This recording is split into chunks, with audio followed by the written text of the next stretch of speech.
نړۍ جال په دې خپرونه کې پر ټولنیزو رسنیو خپاره شوي تاوده موضوعات، افواهات، غبرګونونه، سپیناوي او پرمختګونه څېړل او تحلیلیږي.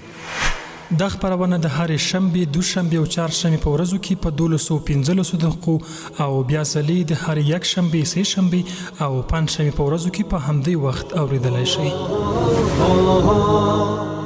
نړۍ جال. بسم الله الرحمن الرحیم. د حریت رادیو د نړۍ جال خپرونه قدرمن اوریدونکو، السلام علیکم ورحمت الله وبرکاتو.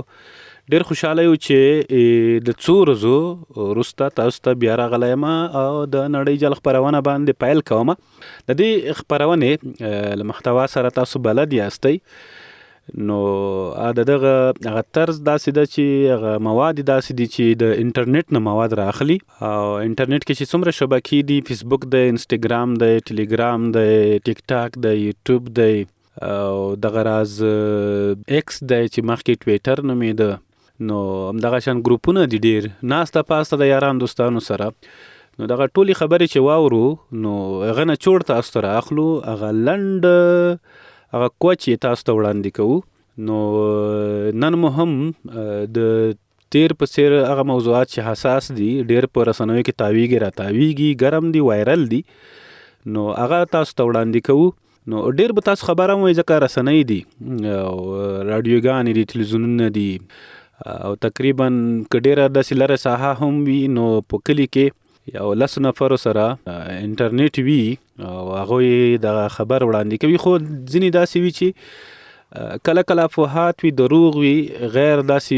مونږ خو مشکل دا دی چې څوک راته ګران شي یا د چا مینوال واوسېږو، څوک یو لوګو یا ایډیال مو وي، نو هغه چې هر څه وایي بیا یې منو. خو داسې مشته چې انسان دی کله کله عقده پیدا کی، ضد ونیسي، نو دروغ هم خپروي، او یو چا پسې خبر هم تړي، تهمت هم تړي، افواهات هم تړي، د خاطره چې یو خو هغه خپل ضد سرته کی، بل دغه د لایکونو د ویوز او دا غم یو جنجال دی چې خلک پیسې پې ګټي او په هر څه باندې پیسې ګټي. دروغ او بس یو شی ولیکي، وایي د دې په اړه ویډیو ده، تاسو دا لینک کلیک کړئ، او هغه کې بیا بل څه وي، او د دې پلاني ویډیو راوتلی، د پلاني ویډیو ده، د پلاني داسې ده، پلاني داسې وکړل.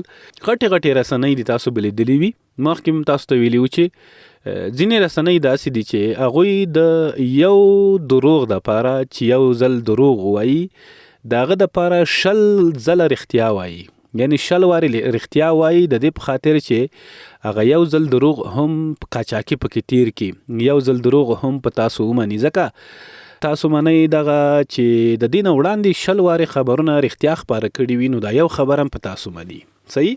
ما د رسنیو خبره کوله، نو د مخته په ځینې یو لیکنه راغله، معلومات و چې هغه د سوریې په اړه و، چې دا هم ضرور دي. د سوریې په اړه بېلابېل خبرونه وړاندې کیږي، خلک دي له خپله ځانه خبرې کوي او یو مشکل پیښوي. نو د دپاره ضرور دا ده چې سړی هغه اصلي خبره خلکو ته وکړي. نو دلته د سوریې په اړه خو لنډ خبر دا ده چې سوریه خو فتح شوله، مجاهدینو فتح کړې ده. بشار الاسد چې 50 کاله د پلار په شمول دلته په سوریه کې حکومت کاوه، ډېر سخت ظلمونه یې کړي وو. سوریه 23 میلیونه نفوس لري او د منځني ختیځ یو له تاریخي او مهمو هیوادونو یادېږي. دا نفوس 9 سنیان دي، یعنی مسلمانان دي، علوي شیعګان چې د بشار الاسد هم له همدوی څخه دی 10% دی، یعنی بشار الاسد چې علوي و چې شیعګانو له ډلې څخه و 3% دي، او پاتې عیسایان او اسماعیلیان دي. د سوریې زراعت د داخلي ناخالص تولید 26% جوړوي. سوریه په عربي هیوادونو کې له هغو هیوادونو ګڼل کیږي چې سواد کچه ډېره لوړه ده، 94% خلک یې لوستي دي. سوریه یو له هغو هیوادونو هم ده چې د تاریخ په اوږدو کې پکې سیاست د قومي ساختار له مخې تقسیم دی. دوی په لویه کې د عربو او کردانو ترمنځ تقسیم دي. د 2011 د عربي بهار یا عربي پسرلي څخه راوروسته د دې هیواد سنی مسلمانانو د علوي اسد پر وړاندې پاڅون وکړ. دوی فکر کاوه چې د حافظ الاسد او بشار الاسد په حاکمیت کې د سوریې اکثریت د علوي شیعاګانو په لاس کې یرغمل ده او دوی باید پر ضد مبارزه وکړي. له مصر څخه وروسته چې انقلاب سوریې ته راغی، اسد له پاڅونوالو سره د تفاهم پر ځای د ټکر لاره خپله کړه. د سوریې د پاڅون په وخت کې لویه تېروتنه دا وه چې پاڅونوالو سنی مسلمانانو د اسد پر وړاندې مبارزه واحد قیادت نه درلود. سنی ډلې په مبارزه کې له پیل څخه وویشل شوې. دغه ډلې بیا په شمیره لسګونه ته ورسېدې او پر ځای د دې چې د اسد پر وړاندې یو شي ځینې وختونه پکې خپلو کې هم په جګړو او جنجالونو واوښتل، یعنې خپل منځي جګړې پیل کړې. د انقلاب په لومړیو کې د سوریې په مخالفو ډلو کې جبهة النصره هم یو له مهمو ډلو څخه وه چې اکثره غړي یې له دې مخکې د عراق په جګړه کې جنګېدلي وو. د ابو محمد الجولاني هم د سوریې له انقلاب مخکې په عراق کې له القاعدې سره یو ځای د امریکایانو پر وړاندې جګړه کې ښکېل وو. کال 2014 کې 14 پورې جولاني له القاعده سره یو ځای د اسد نظام پر وړاندې جګړه وکړه، خو له هغې وروسته یې له دوی سره لاره بیله کړه. ابو محمد له هغې وروسته رسنیو سره په خبرو کې دا وویل چې چون د القاعدې د جګړې اراده د سوریې له سرحداتو بیرون ده، زه نه غواړم د داسې حرکت برخه واوسم. ماته د سوریې او خپلو خلکو ازادي له هر څه مهمه ده. داسې تحلیلونه شته چې په دغه وخت کې جولاني د سیمې له هیوادونو په خصوصي ډول ترکیې سره اړیکې جوړې کړې. دا چې همدا مهال امریکایانو هم په سوریه کې اډې درلودې او د ترکانو پر ضد یې له کردي ډلې قصد ملاتړ کاوه. ترکانو دا مناسبه وبلله چې دوی سره اړیکې پراخې کړي. د اسد پر ضد د اوسني اقدام څخه مخکې دا ډلې په 2 چترونو تقسیم شوې.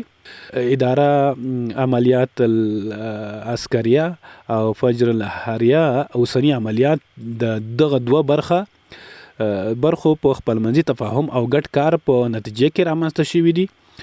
هیئت التحریر الشام د اداره عملیات العسکریه لوی ګروپ دی چې تقریبا 10,000 مسلح عسکر لري. همداراز فجر الحریه کې ټول هغه ګروپونه راټول دي چې د ترکیې په سرحد باندې پراته دي او د ترکیې له علني ملاتړ څخه برخمن دي.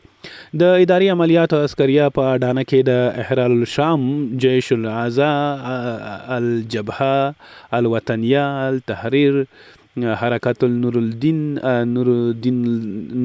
الزنگی دوی سړی و، همداسې نورې وړې ډلې هم شاملې دي. د دغې 14 کلن ناورین په نتیجه کې د سوریې تقریبا 12 میلیونه وګړي مهاجر شوي چې له دې 6.8 میلیونه په داخل د سوریې او 15.4 میلیونه ګاونډیو هیوادونو ته مهاجر دي. په ګاونډیو هیوادونو کې 3.2 میلیونه مهاجر یوازې په ترکیه کې میشت دي. دا د ترکیې د سوریې په اړه هغه لنډ معلومات چې ما تاسو ته وړاندې کړل. نو دغسې خو نور خبرونه هم ډیر دي د سوریې په اړه چې هغه جو بایډن هم ویلي دي. جو بایډن ویلي د امریکا ولسمشر جو بایډن په سوریه کې د اسد رژیم نسکورېدل یوه تاریخي شیبه بللې ده. بایډن دغه راز په سوریه کې د اسد او د هغه د پلار څه باندې 50 کلنه واکمني ظالمانه استبداد وګڼله او ویل چې د اسد رژیم سلګونه زره بېګناه سوریایان شکنجه کړي او وژلي دي. نوموړي ټینګار کړی چې باید د خپلو کړو وړو حساب ورکړي. یعنی بایډن دا ویلي چې اسد رژیم سلګونه زره بېګناه سوریایان شکنجه کړي دي. نو په خپله بایډن بیا ولا خو بس بد چې دي هغه د ولو منځ د سړی نه ویني. کنی پخواني که نه یاد کو دا خو د اوباما د وخت مرستیال هم و جو بایډن. هغه وخت کې چې افغانستان کې څومره ظلمونه شوي دي، دغه راز چې په عراق کې څومره ظلمونه شوي دي، په لیبیا کې شوي دي، په غزه کې، فلسطین کې چې دا اوس روان دي، نو خپل بد دوی نه ویني. دغه راز په اوکراین کې چې سره جنګوي روس د اوکراین ملاتړ کله کوي کله نه کوي، بس یوازې دومره ده چې ژوندي ساتي، هغه زلنسکي ژوندی ساتي چې هغه یو مماثل دی.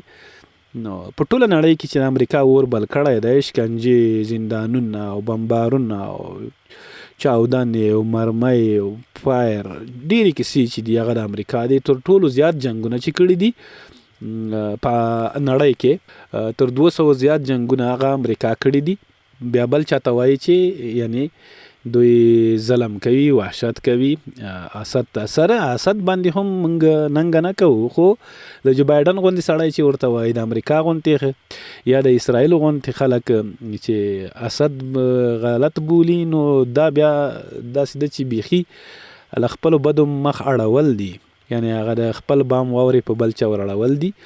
نو دلته ډېر مسایل داسې شته دي چې د سوریې په اړه سړی ویلی شي. د سوریې موږ سره کوم تړاو دی، ډیر خلک ډیرې کیسې کوي چې مثلا د سوریې چې دا څنګه چې افغانستان کې حکومت دی د سوریې وایي همغه شان چې مجاهدین هم دي، د هغه نرم دي، هغه ډیر زیاتی نه کوي، هغه بس خلکو سره په ځینو جزئیاتو په ځینو فرعي مسایلو باندې نه غږیږي، جزئي مسایلو باندې نه غږیږي، مستقیما خپل فتح سره جهاد سره کار دی.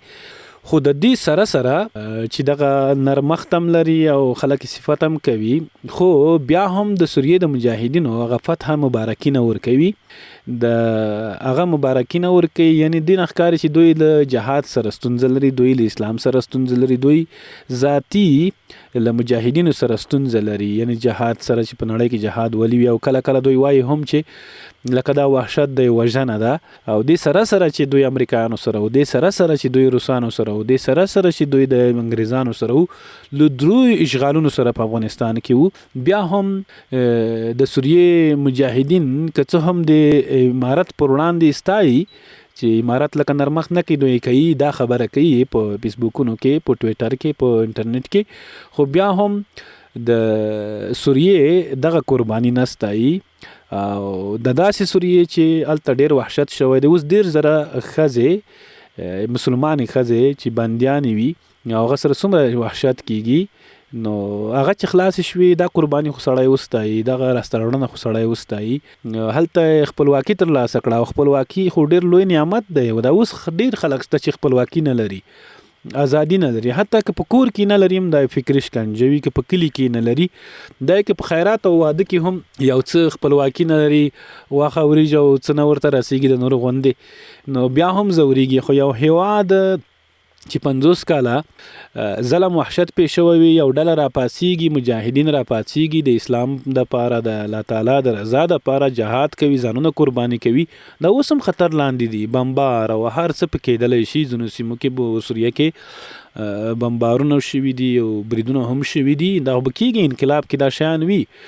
خو بیا هم د دې سره ځینې خلک شته چې هغوی دا ښکاره کوي چې دوی له اسلام سره ستونزه لري. دوی دا نه دی چې جلکوی مکتب دی، چې بیرغ دی، چې ګیره ده، چې ټوپۍ ده، دا ټول که ورته خلاص شي، دغه ټول که کور ته فرسل وروړي، ډوډۍ پخه ډوډۍ کور ته وروړي، منسل واغونتې سیستم ورته برابر کړي، یا مثلا دوی ته په کور معاش ورکړي، دوی به بیا هم وایي چې بس تا زما سره څه کار، ته خو زما په قبر نه راننوځي. دوی لنډه خبر د هغه وي چې تا مال منځ سره څه کار دی، تا زما عقیدې سره څه کار دی، په خپله به نه لمونځ کوي او نه به زکات ورکوي، نه به حج فریضه ادا کوي، نه به نورو د اسلام شاعرو ته احترام لري، ارزښتونو ته، خو بیا به هم په تا کې به هم کار لري او په ټول هغه څه کې به په جماعت او دا د سوریه کې ډېر داسې جماعتونه او تاسو به لیدلي وي.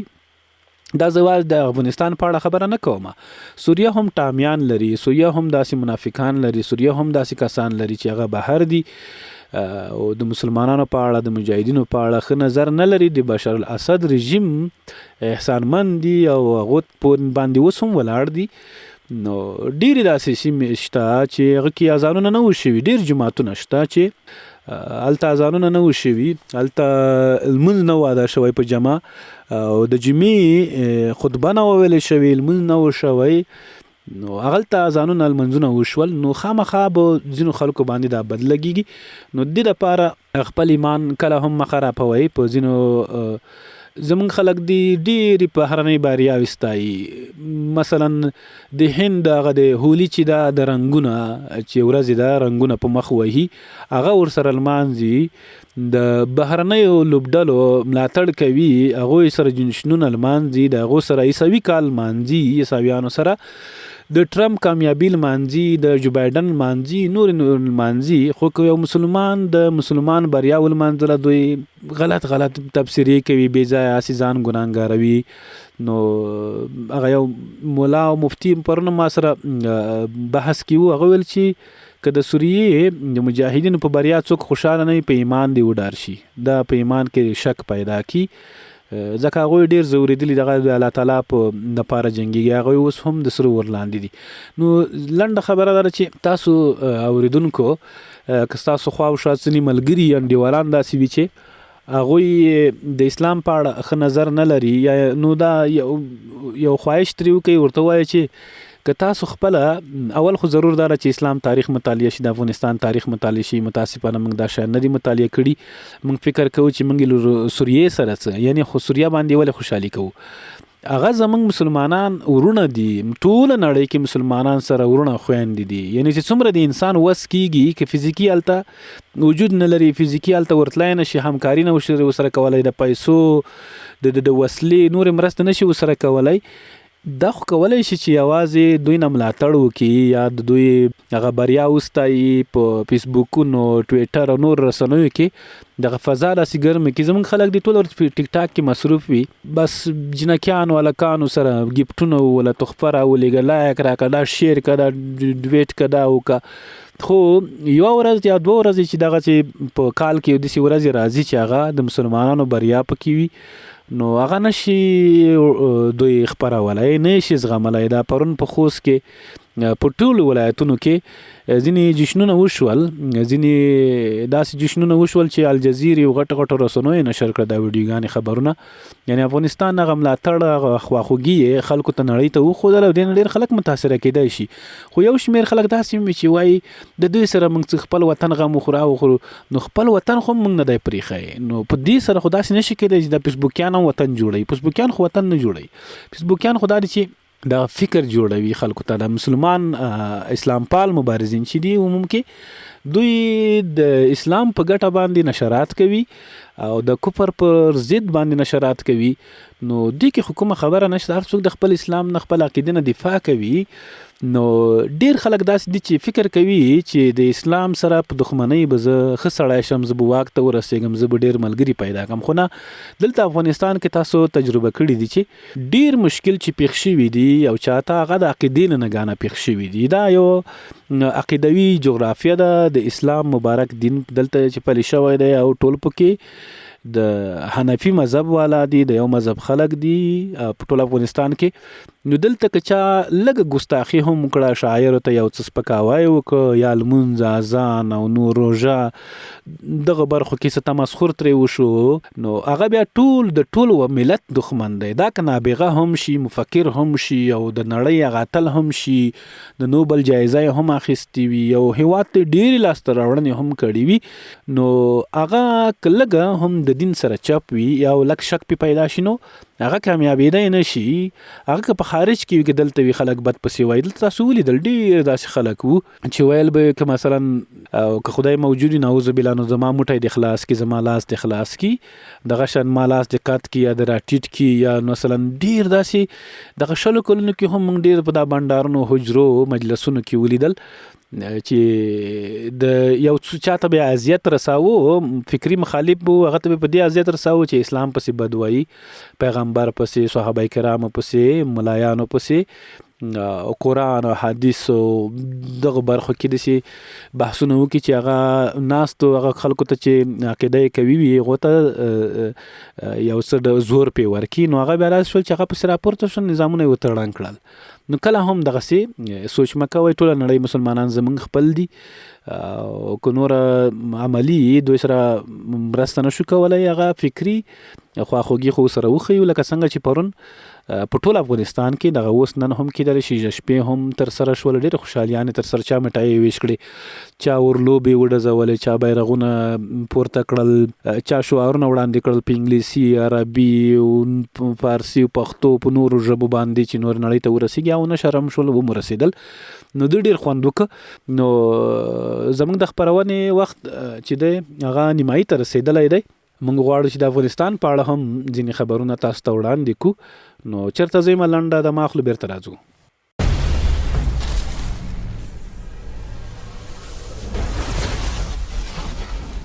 نړۍ جال په دې خپرونه کې پر ټولنیزو رسنیو خپاره شوي تاوده موضوعات، افواهات، غبرګونونه، سپیناوي او پرمختګونه څېړل او تحلیلیږي. دا خپرونه د هرې شنبې، دوشنبې او چهارشنبې په ورځو کې په 12:15 دقیقو او بیا ځلې د هرې یکشنبې، سه شنبې او پنجشنبې په ورځو کې په همدې وخت اوریدلای شئ.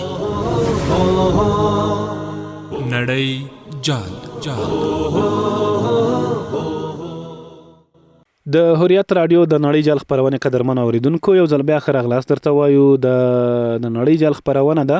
تیر برخه کې موږ د سوریې په وضعیت باندې وغږیدو. هلته مجاهدین بریالي شوي دي او د بشار الاسد حکومت ړنګ شو. هغه روسیې ته تښتېدلی دی. پوتین دغه ته ورغلی دی ځکه هغوی یې ملاتړي وو. خپل افغانستان ته به راشو. زرګونه داخلي بېځایه شوي کسانو ته ژمني مرستې ویشل کیږي. د کډوالو چارو کې د ملګرو ملتونو عالی کمشنرۍ UNHCR خبر ورکړی چې په راتلونکي ژمي کې به 1,15,000 داخلي بېځایه شوي کسانو ته ژمني مرستې ورسوي. دغه ادارې زیاته کړې چې په دې وروستیو کې کمپلې د پخلنځي لوښي او ترپالونه شامل دي چې د چین د نړیوالې پراختیایي ادارې په همکارۍ او په افغانستان کې د چین سفارت په مټ به داخلي بېځایه شویو ته وړاندې شي. پکتیا کې د 4 رغنیزو پروژو چارې پیل شوې دي. د پکتیکا مرکز ښارنه کې د 2 میلیونه افغانیو په لګښت 4 پراختیایي پروژې بشپړې او ګټه اخیستنې ته سپارل شوې دي.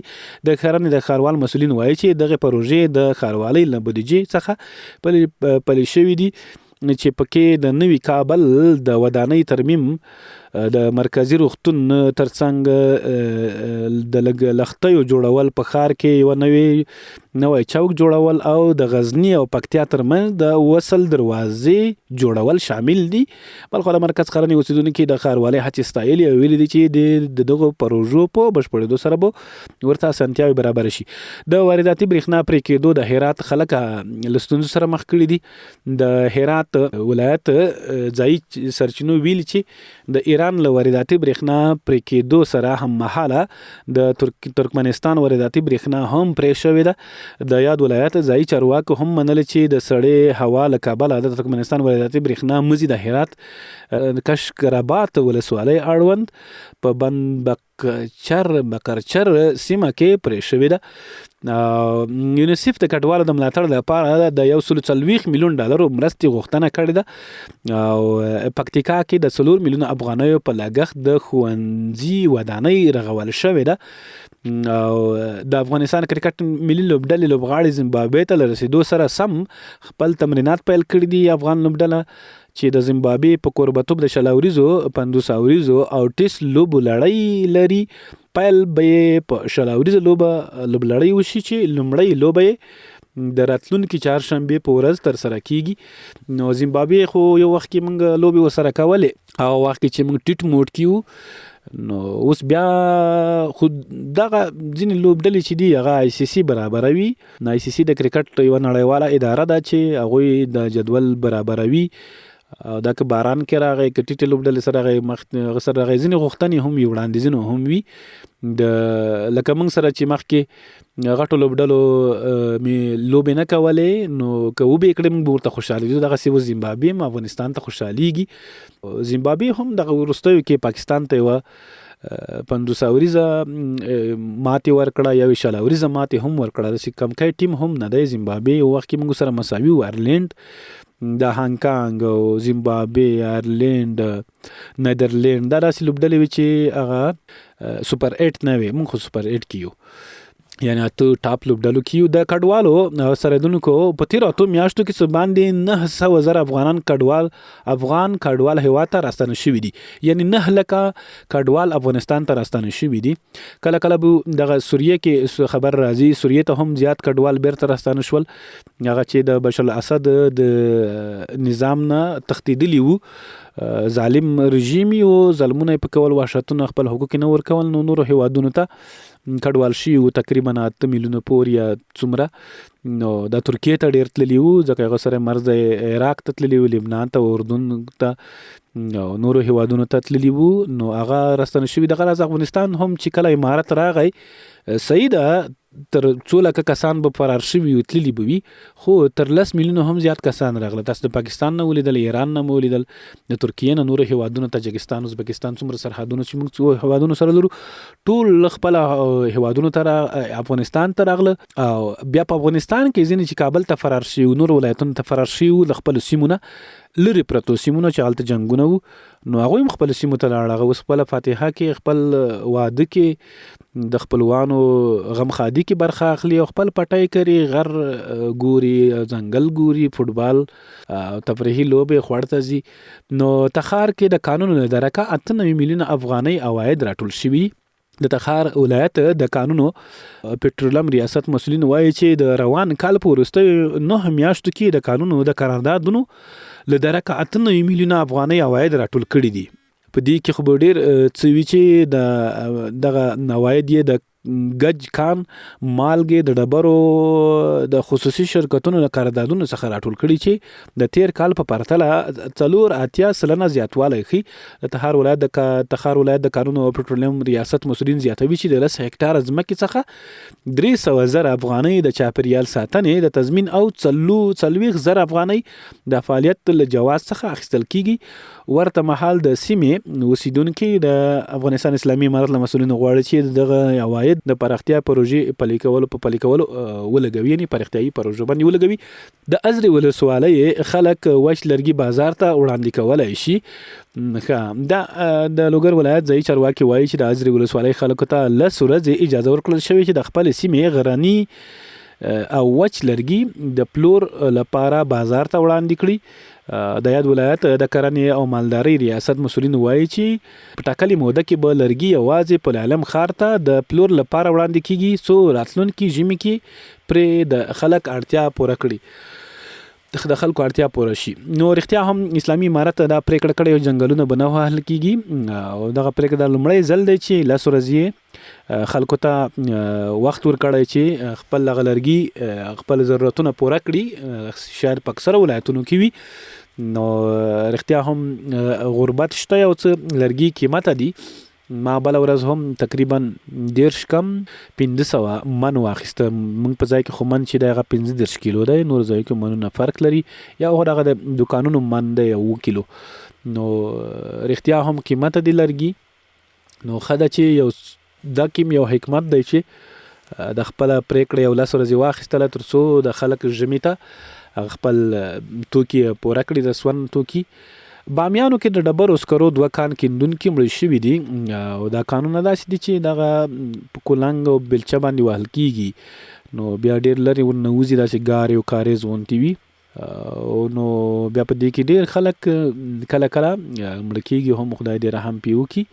یو شمیر مهم موضوعاتو وایي بحث شوی دی. د افغانستان اسلامي امارت د اقتصادي مرستیال په مشرۍ د اقتصادي کمیسیون په نوبتي غونډه کې د ډي پی ورلډ شرکت د شرط پاڼې په تړاو متحده عربي اماراتو ته د افغانستان اسلامي امارت د پلاوي د کاري د کاسا زر پروژې په اړه د افغانستان برېښنا شرکت د ټاکل شوي پلاوي د افغانستان ترانس پروژې په تړاو د ټولګټو وزارت د اوسپنې پټلۍ معاینیت د مناګي برېښنا بند په تړاو د افغانستان برېښنا شرکت د راپورونو او د جواز سیر او لایسنس الکترونیکي کولو پر طرح او یو شمیر نور اقتصادي موضوعات بحث شوی او پر یو شمیر موضوعاتو لازم تصمیمونه نیول شوي دي.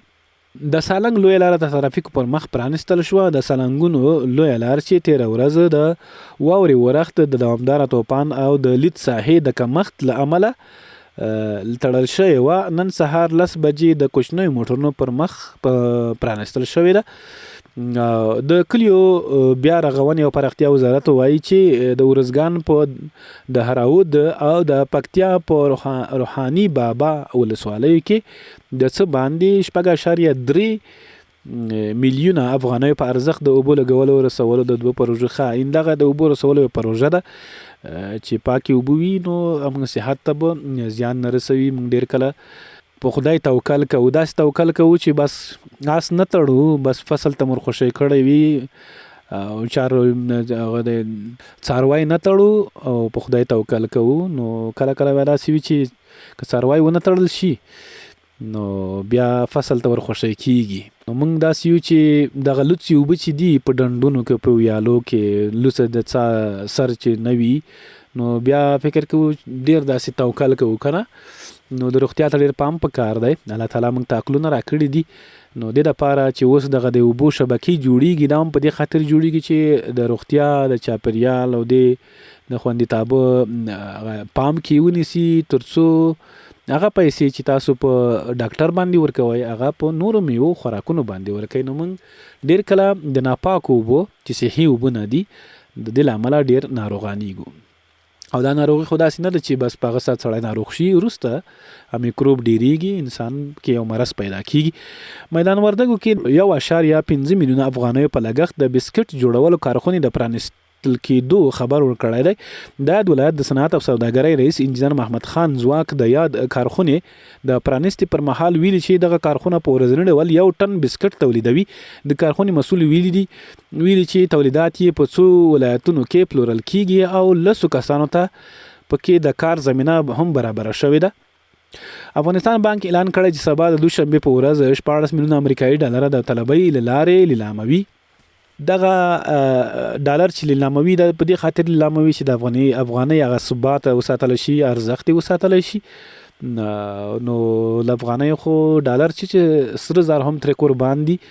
نو اسلامي امارت چې راغلی اول وختونو کې ډېره بده ورځ وه چې 129 ته افغانۍ لوړه شوله. یو ډالر 129 افغانۍ 10 افغانۍ و وروسته قرار اخر یو وخت کې 2 شپېته 4 شپېته ته هم راښکته شوله تقریبا 1 شپېته ته هم راښکته شوله. نو دې خاطره موږ دغه د افغانۍ لام چې دی ډېره ګټه کوي ډالر لیلام. البته د ټولګټو چارو وزارت ویان محمد اشرف حقشناس وایي چې د کابل هرات لوی لارې په اوږدو کې د افغانستان اسلامي امارت د مشرتابه د فرمان په اساس د څه باندې 4.7 میلیونه یعنی داسې لاړ نه به ویل ته که 2 میلیونه ووایي اشاریه به خلک وایي چې دا یوازې 2 میلیونه دي. نه 4.7 میلیونه افغانیو په ارزښت د 14 جماعتونو د رغولو چارې روانې دي. حقشناس زیاتوي چې د دې جماعتونو له ډلې 6 جماعتونه د کابل کندهار لوی لارې او پاتې 8 نورې کندهار هرات لوی لارې په اوږدو کې جوړیږي. د سالنګونو اصلي مسیر تر راتلونکو 20 ورځو پورې د ترافیکو پر مخ پرانیستل کیږي. خاله د بل ورځ خبر دی راپورونه وایي پاکستان کې 6 پوځیان او 22 وسلوال وژل شوي دي. هغه لور ته هم داسې ښه ورځ نه ده او بده ورځ ده. روټرز خبري اژانس راپور ورکړی چې په پاکستان کې د څو نښتو په پایله کې دغه هیواد 6 سرتیري او 22 وسلوال وژل شوي دي. د راپورونو له مخې دا کسان د افغانستان کرښې ته څیرمه په څو نښتو کې وژل شوي. ورته مهال ټي ټي پی ویلي چې جنګیالي یې د پاکستان پر امنیتي پوستو بریدونه کړي او د دغه هیواد پوځیان وژلي دي. ټي ټي پی نه دی ویلي چې په دغه بریدونو کې څو پاکستاني ځواکونه وژلي دي. د یادولو وړ ده چې په دې وروستیو کې ټي ټي پی او بلوچ بلتون غوښتونکي پوځ د پاکستان پوځیانو پر پوستو بریدونه زیات کړي دي.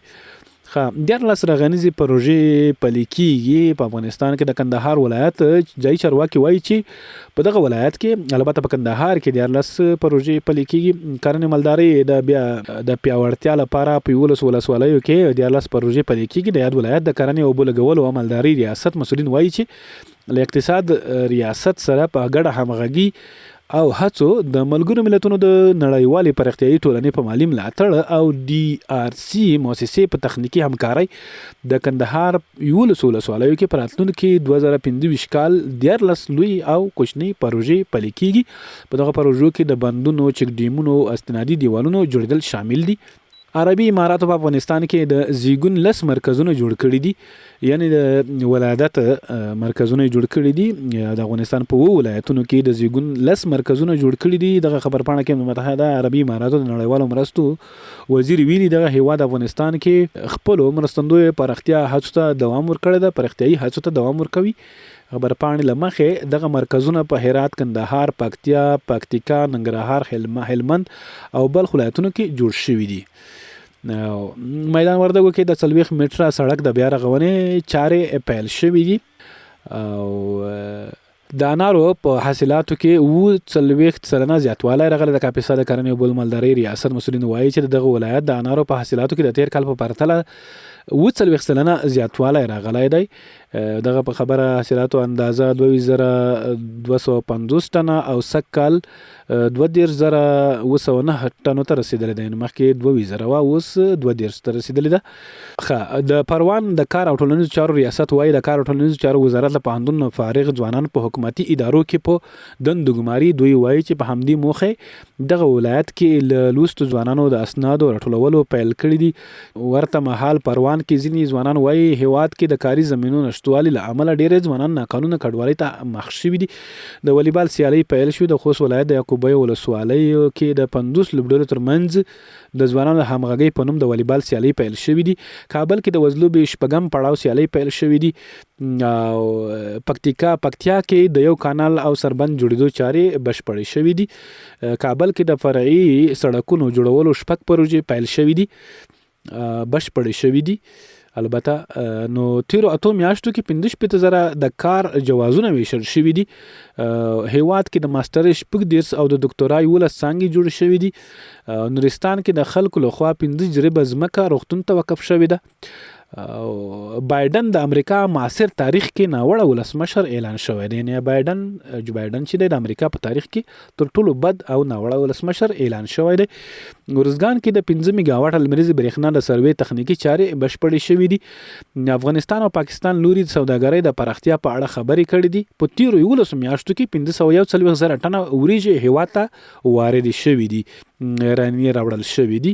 ترکمنستان سره د 2025 کال د برېښنا د پیر تړون لاسلیک شو. لوګر کې ترافیکي پیښې 4 کسانو ته مرجوب لاوختي ده. او د هرات والی وایي د ټاپي پروژې عملی چارې روانې دي. کندهار کې د شمالي دهلیز سړک جوړولو چارې 45% بشپړې شوې دي. نو داو د دې محل د دې ورځې د نړۍ جال خبرونه او تحلیلونه چې تاسو واوریدل. نو زمونږ د خبرونې وخت خو کم دی نو د خاطر ډېر خبرونه پاتې شي ځکه نور بیا خبرونه وړاندې کیږي 12 بجو شاوخوا نور تکرار وخت کې.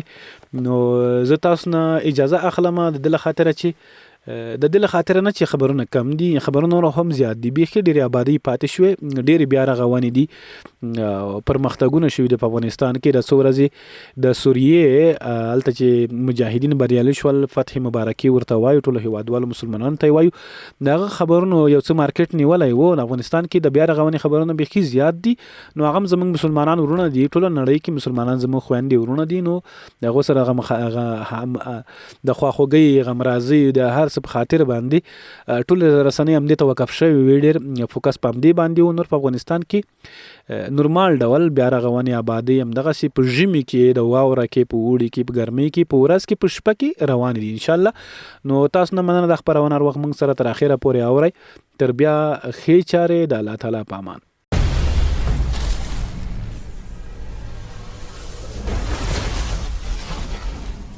نړۍ جال په دې خبرونه کې پر ټولنیزو رسنیو خبر شوي تاوده موضوعات، افواهات، غبرګونونه، سپیناوي او پرمختګونه څېړل او تحلیلیږي. دا خبرونه د هرې شنبې، دوشنبې او چهارشنبې په ورځو کې په 12:15 دقیقو او بیا ځلې د هرې یکشنبې، سه شنبې او پنجشنبې په ورځو کې په همدې وخت اوریدلی شئ. نړۍ جال